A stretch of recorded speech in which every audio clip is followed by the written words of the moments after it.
em outros momentos, mas eu vejo que como essa e com esse grau de impacto que a gente está tendo é algo que ninguém enfrentou e ninguém sabe direito o que fazer. Esse é o ponto, né? A gente está num momento de muita incerteza, que ninguém está sabendo direito o que fazer e toda ajuda é bem-vinda, né?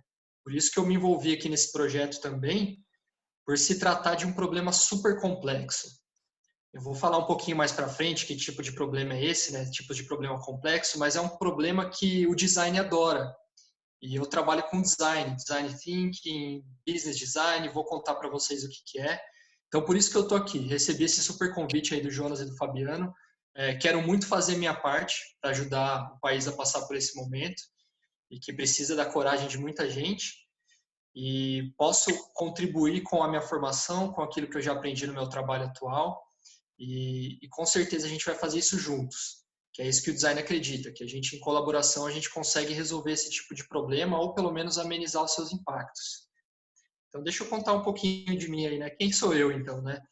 Pessoal, sou Jefferson Aguilar, tenho 31 anos, sou aqui de Campinas, minha namorada é a família de Ribeirão Preto, eu gosto muito da cidade, estou sempre por aí, já fiz projeto por aí também. Sou engenheiro de produção, de formação.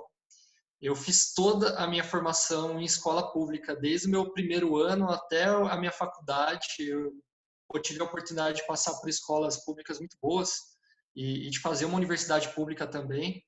Isso com certeza impactou demais na minha vida, em quem eu sou hoje em dia e o que eu estou fazendo de trabalho. E hoje eu estou ocupando um cargo, pessoal, que chama Business Designer. Puta, designer de negócios, né?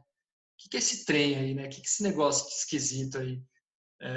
Pessoal, nada mais é do que usar o pensamento que o design tem, e vou falar bastante sobre isso, para ajudar empresas a lançarem novos produtos, a resolverem algum problema. Eu posso usar também o designer para problemas sociais, como é o que a gente está enfrentando agora. Então, nada mais é do que ajudar a testar, lançar novos produtos, serviços usando o design, tá? E aí, para explicar um pouquinho como que a gente pensou no dia de hoje, a gente vai ter um primeiro momento de eu bater um papo com vocês sobre design thinking, sobre design, sobre inovação, tudo isso atrelado a esse contexto. Vou apresentar um caso para vocês de aplicação de design thinking muito legal. E esse é um momento que a gente vai fazer com todo mundo que está aí na chamada. Eu não tenho ideia de quantas pessoas estão, mas espero que tenham bastante pessoas aí assistindo a gente. Então, esse primeiro momento de educação, de aprendizado, e, pessoal, um segundo momento é o momento mão na massa, que é para a gente conseguir pensar em como a gente vai entrevistar essas pessoas que estão passando por dificuldade, como a gente vai conseguir informação delas para gerar as melhores soluções. Esse momento, infelizmente, ele é feito com menos pessoas. A gente não consegue fazer todo mundo, a plataforma não anda bem, até por experiência assim, dos projetos que eu estou rodando, a gente precisa fazer com menos pessoas. Então, eu queria fazer um convite para vocês, mas não precisa responder agora. Eu queria saber quem que vem comigo nessa segunda parte do projeto e do dia, né? Eu preciso de 6 líderes, a gente pode ver esse número aí, se é isso mesmo, mas 6 pessoas corajosas aí, dispostas a ajudar pessoas em vulnerabilidade nesse momento, e a gente tem muita gente, né? A gente sabe que a pandemia ela tem diversos níveis de impacto, mas uma grande parte da população do nosso país, a gente está passando um perrengue ferrado nesse momento.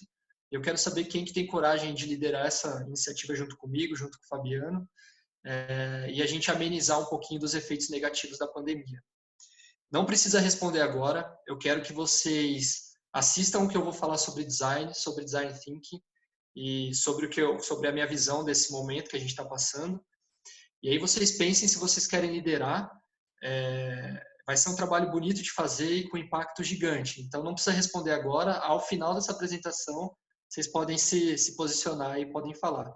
Pessoal, fiquem à vontade para abrir o microfone a qualquer momento, tirar dúvidas sobre o que eu vou falar. Não é uma apresentação pesada, é super legal de bater esse papo, mas fiquem à vontade para tirar dúvida a hora que vocês quiserem, tá? Estou passando aqui. Se quiserem me dar um joinha aí, um ok agora para saber se está tudo bem, fiquem à vontade. Opa, tá tranquilo. Tudo certo. Beleza, João. Obrigado. Pessoal, o que vem na cabeça de vocês quando vocês pensam design? Sim, primeiras palavras que vêm na cabeça de vocês, assim. Eu queria compartilhar algumas que vinham antes de eu aprender o que é de fato design, né? O que é esse pensamento do design. Eu pensava muito em carro. Não sei se vocês estão vendo aí, pensava muito em estética, né?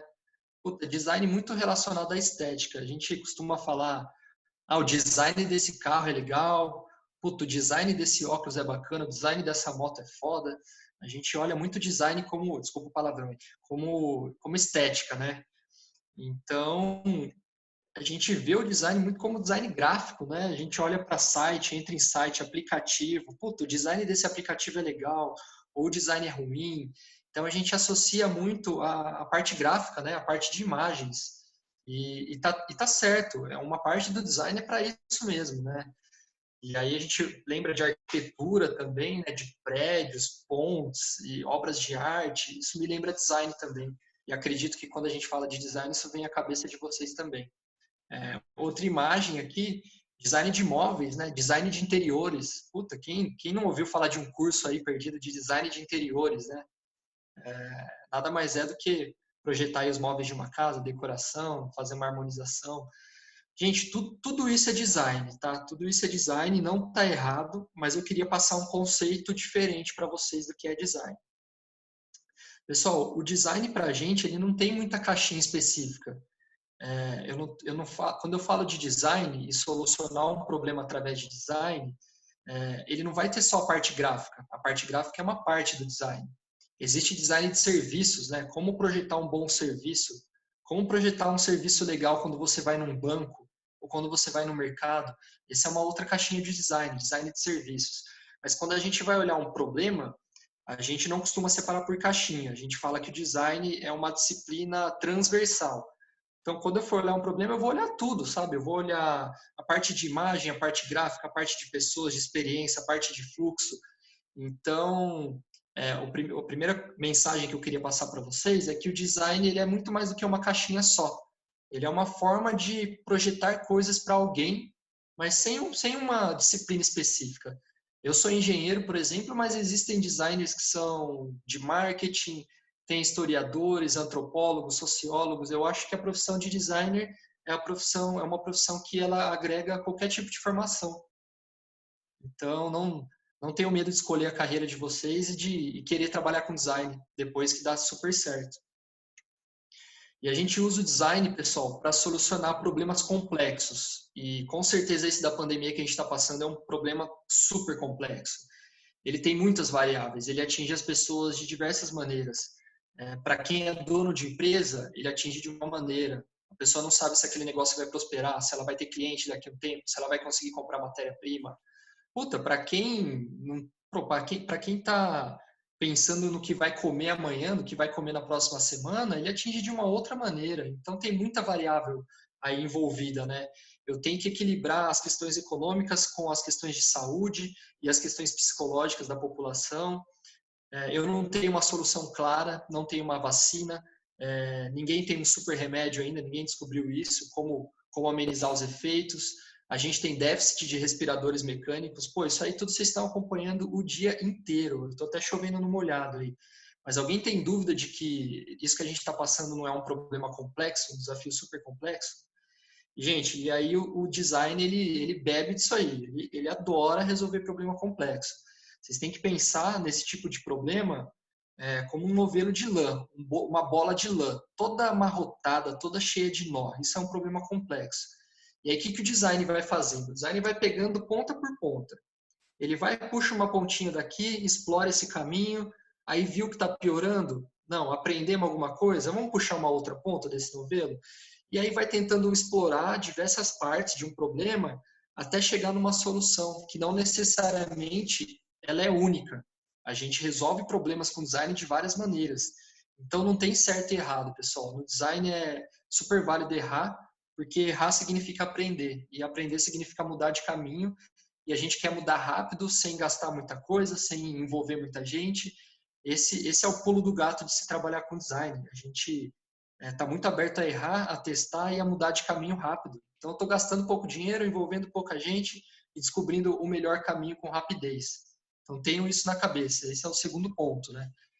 O design, ele aborda problemas complexos e ele é ágil no sentido de aprender rápido, tá? Não é que eu resolvo rápido a situação, pode ser que demore, que seja um projeto que demore, mas eu tenho muita agilidade de aprendizado, e isso é o que as empresas, é o que a sociedade pede, né? Gastar pouco dinheiro para resolver alguma coisa.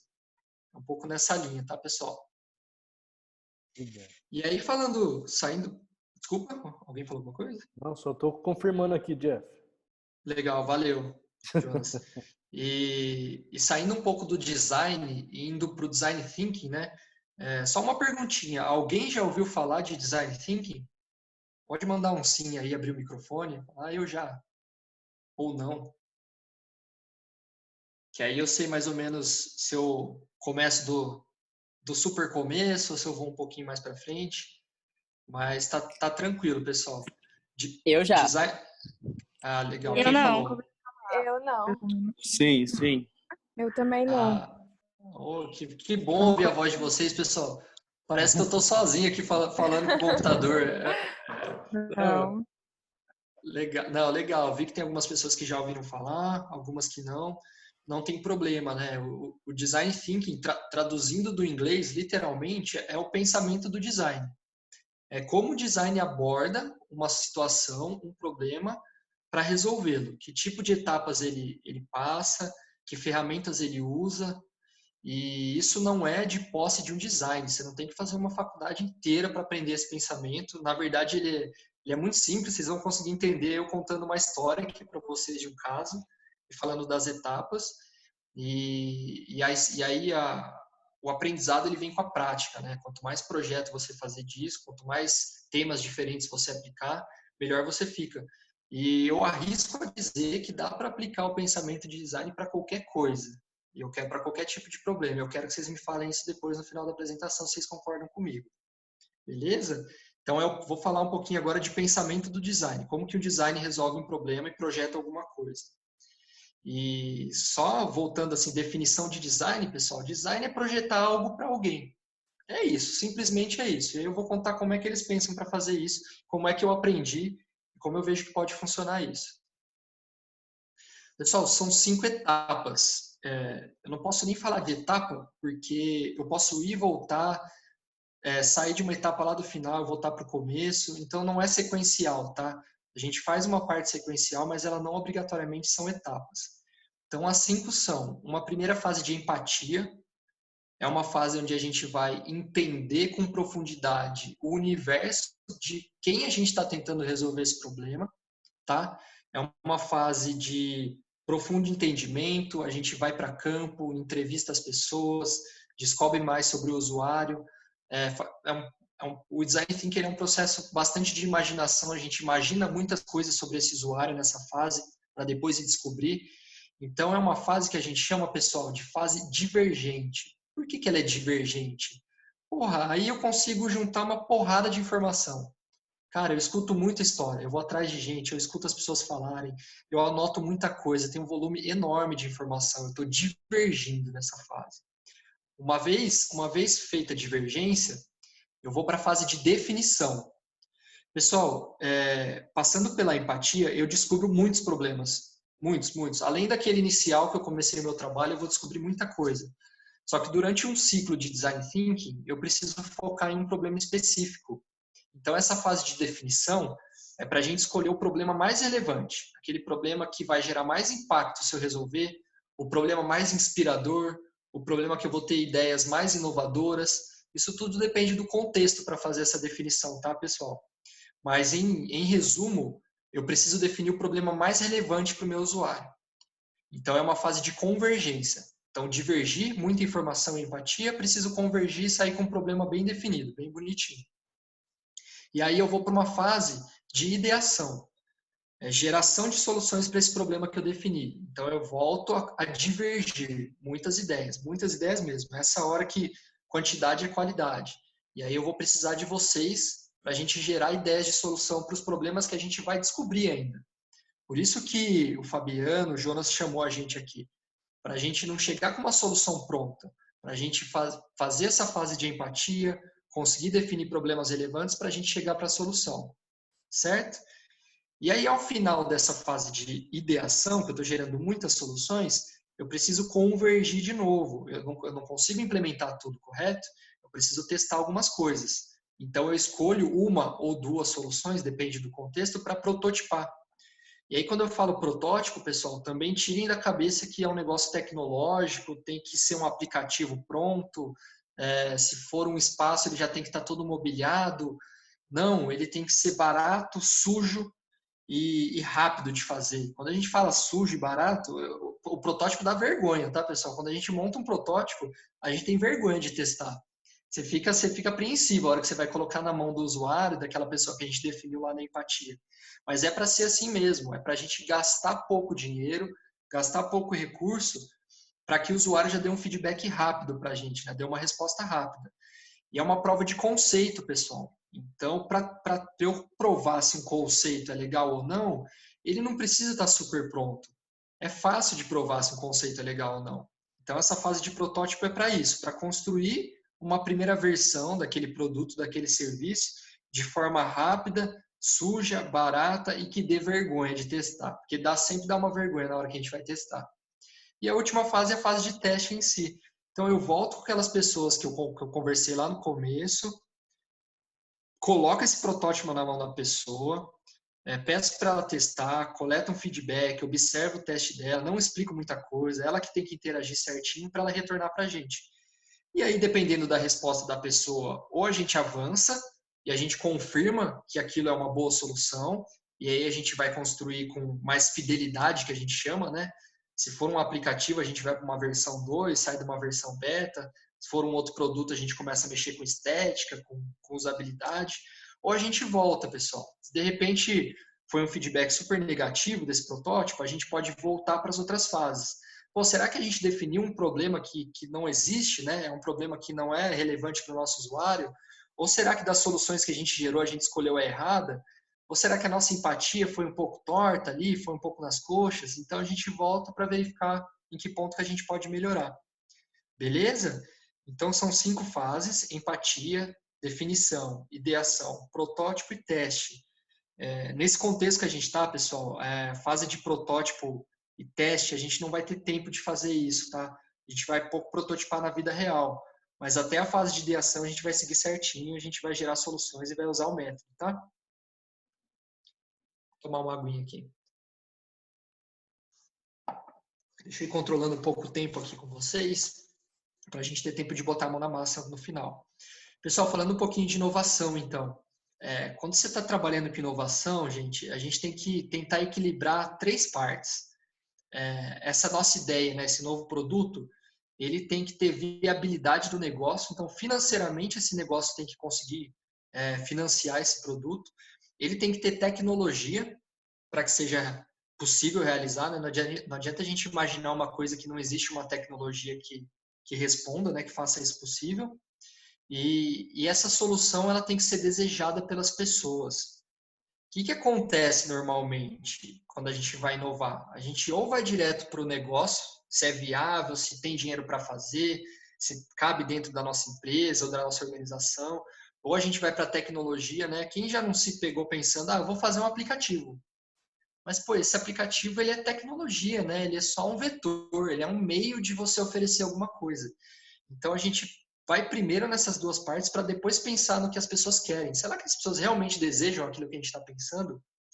E quando a gente trabalha com design, a gente sempre começa pelas pessoas, galera. Sempre, sempre. Não, essa é a fase que a gente não abre mão, mesmo que a empresa chegue para a gente e fale, eu tenho muito conhecimento do meu usuário, eu já fiz pesquisa com ele, eu tenho muita informação, muito material, vamos pular de fase? A gente não aceita. A gente não aceita porque a gente começa por aí e a gente sempre descobre coisa nova. Então, a inovação, pessoal, está bem no cruzamento de tem que ser desejável essa solução, tem que ter tecnologia para realizar e tem que ter viabilidade financeira e viabilidade do negócio para fazer. Então, esse é um conceito super legal aí, tá? Tem que ter o equilíbrio entre essas 3 partes e eu sou defensor máximo aí de que a gente tem que começar pelas pessoas, para depois pensar em financiamento e tecnologia. Bora mais um pouquinho. E agora, pessoal, de tudo isso que eu contei para vocês de método, ferramenta, eu queria contar um caso que me lembra muito de vocês. Eu quero que vocês se enxerguem fazendo esse trabalho aí no caso que eu vou contar, que é esse grupo, né? É o caso de um trabalho feito por esse grupo de 4 pessoas. São 4 estudantes, cada um de um lugar do mundo, né? Tem o Raul ali, que me parece ser indiano, tem a Jenny Chen, que é de negócios, cada um é de uma formação. A gente tem engenheiro aí, o Linus Liang, se eu não me engano, ele é engenheiro. E eles foram, pessoal, participar de um treinamento de Design Thinking lá em Stanford, lá na Universidade dos Estados Unidos, que eles têm um centro de estudos lá de design muito bom. Inclusive, eu aprendo muito com eles, assim, a gente estuda muito com os materiais lá de Stanford. E eles foram para fazer um curso que era para design voltado a solucionar problemas sociais. Exatamente esse tipo de problema que a gente está tentando resolver aqui. Então, para mim, casou muito bem essa história. Então, fiquem com essas figuras na cabeça. Então, eles não se conheciam, foram lá para Stanford, cada um de uma parte do mundo, para fazer esses cursos, para fazer esse curso de design voltado a problemas sociais. Apareceu um aviso aqui para mim. Tá todo mundo aí ainda? Tá todo mundo me ouvindo? Tá sim. Só porque acho que excedeu os 40 minutos e o Fabiano deve ter feito algum ajuste lá. Perfeito. Para quem não paga, né? São só 40 minutos, né? Exato. Legal, gente. Vamos para frente, então. Pessoal, qual que é tudo começa com um desafio, né? O nosso grande desafio aqui, a princípio, é como amenizar esses efeitos colaterais dessa pandemia para as pessoas mais vulneráveis, né? Esse é o nosso grande desafio inicial. E assim como o nosso, eles tinham um... Oi? Alguém falou alguma coisa? Acho que não. Não, acho que não, né? Então, o desafio deles, pessoal, lá nesse curso de Stanford, foi como criar incubadoras que custem 1% do preço das que já existem. Eu não tenho dúvida que é um problema complexo. Envolve aí a montagem das incubadoras, material, quem vai vender, para que uma incubadora, entender para que uma incubadora serve, né? Então, esse é um problema para mim que ele já é complexo de natureza. Então, a gente começa com esse desafio inicial, assim como nós temos o nosso. E aí, pessoal, não tenho dúvida que o design ele exige criatividade da gente. Mas outro conceito que eu quero passar para vocês é que criatividade não tem nada a ver com ser artista, pintar quadro, ser super genioso, né? Conseguir consertar tudo. Criatividade, a gente tem a ver com criar algo novo e relevante para alguém, algo que transforme a vida daquela pessoa de alguma forma. E é isso que a gente está buscando ser criativo, criar alguma solução. Não precisa ser necessariamente toda nova. A gente pode dar um uso novo para essa solução, mas a palavra-chave que eu quero que vocês, se alguém estiver anotando, é que é criar algo relevante para alguém. É isso que a gente vai tentar fazer. Então, beleza, desafio dado, exige muita criatividade, mas com esse sentido, né, de criar uma coisa relevante. E aí, trazendo uma imagem aqui para falar um pouco mais de design sobre esse problema, né, existe um certo ponto do projeto de design que a gente tem algumas informações que a gente já sabe, que a gente consegue fácil, né? São informações que a gente pode buscar na internet, por exemplo, da pandemia tem muita coisa já na internet para a gente buscar. Com certeza tem muita notícia sobre Ribeirão Preto, sobre os impactos que está tendo na cidade. Então tem uma parte do problema que eu sei o que é. Tem outra parte, pessoal, um pouco mais abaixo aí do iceberg, né? Eu trouxe uma imagem aí para fazer uma metáfora com vocês, que é o que eu sei que eu não sei. Eu vou dar um exemplo do que eu sei que eu não sei. Eu não sou de Ribeirão, então eu não sei que comunidades a gente vai ter que trabalhar. Então é algo que eu sei que eu não sei, é um ponto que a gente vai ter que investigar. Gente, parece papo de doido, mas tem uma terceira profundidade aí de entendimento dos problemas, que é o que eu não sei que eu não sei. Tem muita coisa que eu nem imagino que faz parte desse problema, né? Vamos voltar um pouquinho lá para a questão da incubadora. Putz, tem aspectos desse problema que eu nem sei que existem, né? Então, nessa primeira fase de empatia, a gente vai se aprofundando. A gente passa pela fase do que eu sei, a gente consolida essas informações, a gente vai investigar o que eu sei que eu não sei, que está mais fácil também, então eu vou direto ao ponto. E aí tem a parte mágica, que é o pulo do gato, que eu vou descobrir o que eu não sei que eu não sei. Parece papo de doido, mas vai ficar mais claro para vocês aí nesse case. Então, falando um pouquinho do que eles sabiam sobre essas incubadoras, né? Pessoal, 2,9 milhões de bebês morrem todo ano no Nepal.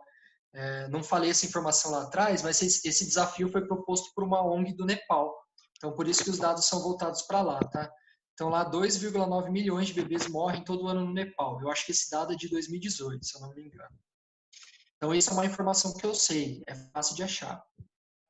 Outra informação que eu sei também, 15 milhões de bebês prematuros nascem todo ano. Deixa eu tirar aqui a telinha de vocês. E 41% das mortes ocorrem no período neonatal. O neonatal é logo que os bebês nascem, né? E por que ocorrem essas mortes, pessoal? Não sei se vocês sabem, mas quando o bebê, uma criança, nasce, ela nasce sem musculatura para manter o corpo aquecido. Então, esse é um baita desafio para a neném que acabou de nascer. E é por isso que quando nasce prematuro, vai para uma incubadora, né? Um dos motivos de se estar numa incubadora é manter a temperatura do corpo para que todos os órgãos funcionem corretamente. Pessoal, isso são dados que eu sei. Eu posso buscar na internet, está ao alcance de todos, tá? Tô na pontinha do iceberg ainda, se imaginem lá na pontinha. Outra informação que eu sei. Uma incubadora, né? Aí uma consulta aí de 2007, ela custa cerca de $20 mil. Puta, hoje isso custa com certeza muito mais. Então, esse é outro dado que eu sei. Então, eles foram fazendo essa primeira pesquisa de entendimento, certo? E aí, pessoal, o Raul, né, do time, até eles coletaram esse comentário, né, na história, então beleza, temos essa informação, começamos a fazer uma caixa de vidro mais barata, né, que seria uma incubadora, mas aí eles perceberam que algo estava errado, pessoal. Eles já tinham estudado sobre Design Thinking e eles sentiram que faltava informação, que eles estavam na pontinha do iceberg, tá? Deixa eu passar minha telinha aqui. E aí eles partiram para um segundo nível de entendimento, que é aquelas duas partes de o que eu sei que eu não sei e o que eu não sei que eu não sei. Papo de doido, mas vai ficar claro. Então, eles se perguntaram, né, durante essa história, como a gente pode inovar essas incubadoras se eles não conhecem a realidade de quem eles querem mudar? Isso ficou na cabeça deles, ficou martelando a cabeça deles. Então, gente, eles foram convidados para irem lá para o Nepal. Aqui é uma fotinha verdadeira deles, tá? O que eu estou contando é um caso real super famoso, assim, no mundo todo. Então, eles estão lá num hospital infantil, lá do Nepal, para fazer um entendimento mais profundo sobre o contexto do problema. E o Nepal é longe aqui, ó. Se vocês olharem aqui no mapinha que eu coloquei, não sei se dá para ver, eles saíram dos Estados Unidos, né? Foram bem longe para fazer esse entendimento. E isso acho que é a máxima de ir para campo, né? Estudar para quem a gente vai resolver o problema. E aí, pessoal, chegando no hospital, essa imagem está meio ruim, mas é porque ela é uma imagem verdadeira de lá. Eu não sei se dá para reparar daí, mas cadê as incubadoras, né? A gente está vendo umas cestinhas bem frágeis, assim, com os bebês, né? Cadê as incubadoras? E aí os médicos explicaram para essa equipe que tinha alguns motivos dessa incubadora não estarem aí, não estarem sendo usadas. O primeiro motivo é que muitas delas eram de doação, estavam quebradas, estavam em manutenção. A própria equipe do hospital, a própria equipe do Nepal não tinham conhecimento para fazer manutenção dessas incubadoras. Então, realmente, o que tinha não estava sendo usado. E o segundo fato, pessoal, tem até estava tomando um golinho de água aqui, tem uma frase do Linus Leng, né? Ele olhou para as incubadoras e perguntou por que elas estavam tão vazias, né? Aí o médico disse, além desse problema de manutenção, o principal problema é os bebês conseguirem chegar aos hospitais, pessoal. Olha como eu vou descendo lá no meu iceberg, né? Eu saí lá do que eu sabia, aqui eu já tenho uma baita informação que eu só consegui indo para campo. Pô, os bebês não estão chegando no hospital, então não faz nem sentido eu construir uma incubadora que custe $1, certo? Então eles foram para o terceiro nível de investigação. O que eu não sei, né? Vamos tentar descobrir isso aí. E aí eles foram, pessoal, para a parte bem interior do Nepal, né? 83% da população do Nepal, elas moram em área rural. Esse foi o primeiro dado que eles não tinham de antemão. Então eles foram para a área rural, né? Tentar descobrir aquilo que eles não sabiam que não sabiam. E eles conversaram com essa moça, pessoal, e eles descobriram uma história bem, bem forte, assim, que ela já tinha tido 2 filhos que não sobreviveram, e ela contou para essa equipe que esses filhos nascem na zona rural e eles não conseguem chegar a tempo no hospital, a tempo com vida, porque eles nascem prematuros, eles não têm a musculatura para conseguir manter eles aquecidos e esses nenéns não conseguem chegar ao hospital. Pô, aí eu acho que já dá uma super luz assim sobre o problema, sabe? A gente começou lá na ponta do iceberg, foi descendo, descendo, descendo e descobriu que esses nenéns não conseguem chegar aos hospitais. E aí mais uma imagem, não sei quem está conseguindo ver, eles utilizavam essas lâmpadas para, eu não sei nem o nome, é um aquecedor, né? Me parece aqui pela foto. É uma coisa super perigosa para conseguir aquecer os bebês, para conseguirem chegar nos hospitais. Imagina que não tem nem transporte para chegar lá, né? Como que leva esses bebês? Acredito que seja por moto, é um veículo ou outro. Como aquecer essas crianças até chegarem nos hospitais, para elas conseguirem ter uma sobrevida e aí sim conseguirem tratamentos médicos, né? Então, esse foi o novo desafio deles. Vocês lembram que tem uma fase, a segunda fase é de definição? Eu começo com um problema geral, e aí eu faço minha investigação, que foi o pessoal ir para o Nepal, conversar com os médicos, irem para o interior conversar com as mães, e aí eu criei um novo desafio, que é como manter os bebês recém-nascidos aquecidos por mais tempo. Olha que rico que foi essa parte da empatia. Se eu fosse bolar alguma coisa da minha cabeça, sem ter visitado quem vai usar, eu teria continuado a fazer essa incubadora de $1. A gente teria conseguido fazer, com certeza essa equipe teria conseguido fazer. Mas era isso que ia resolver o problema deles? Com certeza não. Então, com um novo desafio em mãos, né, de como manter os bebês recém-nascidos aquecidos por mais tempo, eles passaram para as outras fases do Design Thinking, né? E aí, o que eu queria trazer para vocês? Gente, amem o problema, não a solução. Se eu tivesse amor pela minha solução, eu teria construído uma incubadora que não ia servir para nada, que ia chegar no hospital e não ia encontrar bebês para aquecer lá. Então, amem o problema, porque a solução ela muda. Cada tecnologia oferece um tipo de solução, cada pessoa vai pensar de uma maneira diferente. Então, explorem bastante os problemas que vocês tiverem pela frente, tá? Seja em qualquer ambiente, seja na escola, na faculdade, no trabalho de vocês. Foquem bastante em fazer um entendimento profundo do problema e de quem vocês estão tentando resolver esse problema. E aí, o que rolou então? Vou tomar mais um golinho de água aqui. Ao invés de construir uma incubadora, eles construíram como se fosse um saco de dormir. É esse saquinho da foto aqui do meio. Ele é um saquinho super simples, com material barato de fazer, que tem uma bateriazinha que ela é bem fácil de carregar, que as mães conseguem manipular isso, né, e montar o neném com muita facilidade. Eles fizeram testes, eles fizeram várias versões disso. Então essa é uma versão já mais avançada, né? Tem até o logo ali, né, que chama Embrace. Esse produto ele se chama Embrace. Então eles passaram pelas outras fases, prototiparam, voltaram com as mães, melhoraram o produto, ouviram as pessoas e foram iterando. E é iterar sem o N mesmo, né? A gente fala de interação, né, que é se encontrar, trocar experiência, mas eles foram iterando, eles foram ouvindo feedbacks e melhorando esse produto, pessoal. E aí mais uma foto, né, das mulheres lá do Nepal utilizando, e é super confortável para os bebês. É lógico que a primeira versão não foi isso, essa já é a última versão já.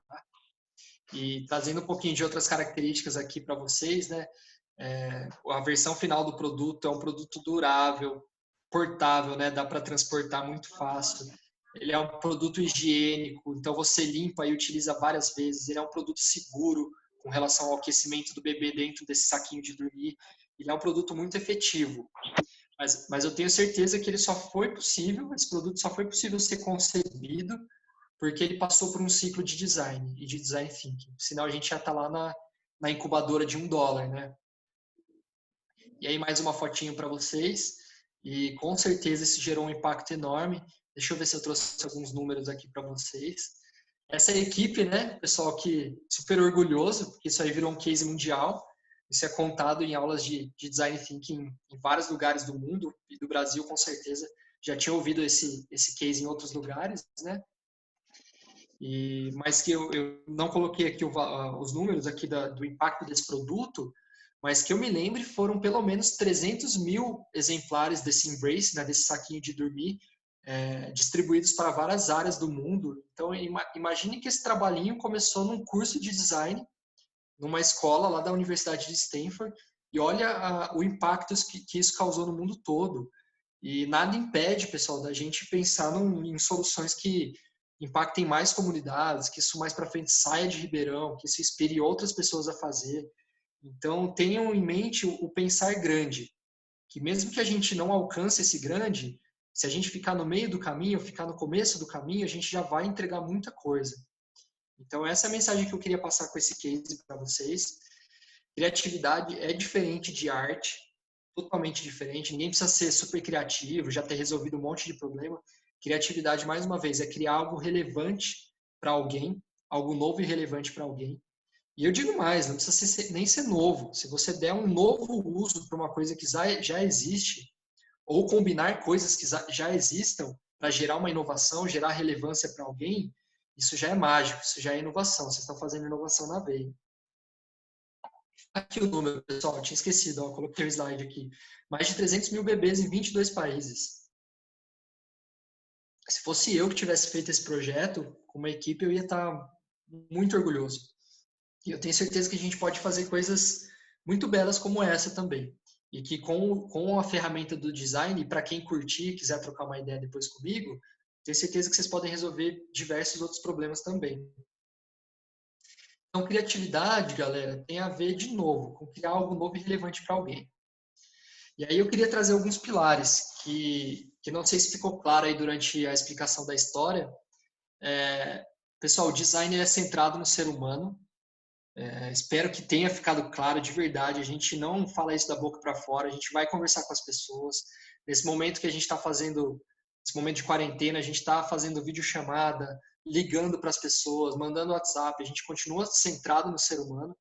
É um processo colaborativo, por isso que eu quero muito contar com vocês, com todos que estão ouvindo e com os líderes, para quem se sentiu tocado aí com o case que eu contei e quem acha que está pronto e que é corajoso para liderar uma iniciativa aí que a gente vai pensar mais para frente, já peço que vá pensando aí, porque é um trabalho colaborativo. E o último pilar do design, ele é uma abordagem iterativa, sem o N mesmo. E iteração no sentido de que a gente testa, recebe feedback, melhora o produto várias vezes, várias vezes. A gente não tem medo da opinião de quem vai usar o produto.